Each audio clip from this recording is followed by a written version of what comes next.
Degree విద్యార్థుల convocation fee పెంపునకు నిరసనగా నిజామాబాద్లోని GG college ఎదుట పీడీఎస్యూ ఆధ్వర్యంలో నిరసన చేపట్టారు. తెలంగాణ యూనివర్సిటీ వీసీ దిష్టిబొమ్మ దగ్ధం చేశారు. డిగ్రీ విద్యార్థుల కాన్వకేషన్ ఫీజు 7,000 నుండి 3,500 పెంచారని మండిపడ్డారు. పీడీఎస్యూ జిల్లా ప్రధాన కార్యదర్శి జన్నారపు రాజేశ్వర్ యూనివర్సిటీల బడ్జెట్ కేటాయించకుండా సర్టిఫికేట్ ఫీజులు పెంచి విద్యార్థులపైన భారం మోపడం సిగ్గుచేటని మండిపడ్డారు. విశ్వవిద్యాలయంలో కాన్వకేషన్ ఫీజును 700 నుంచి 3,500లకు పెంచడం జరిగింది.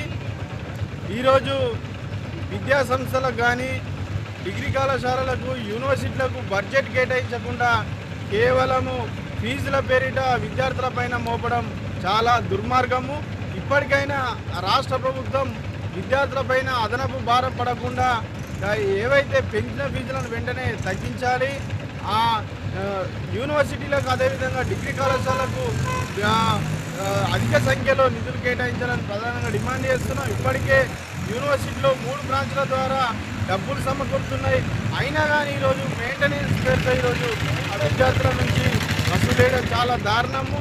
ఈ విద్యా సంస్థలలో అదేవిధంగా డిగ్రీ కళాశాలలో పేద బడిగిన వర్గాలకు సంబంధించినటువంటి విద్యార్థులే అత్యధికంగా చదువుకుంటారు. కాబట్టి వీళ్ళపైన అదనపు భారం పడకుండా చూసుకోవాల్సిన బాధ్యత ప్రభుత్వం మీద ఉన్నది.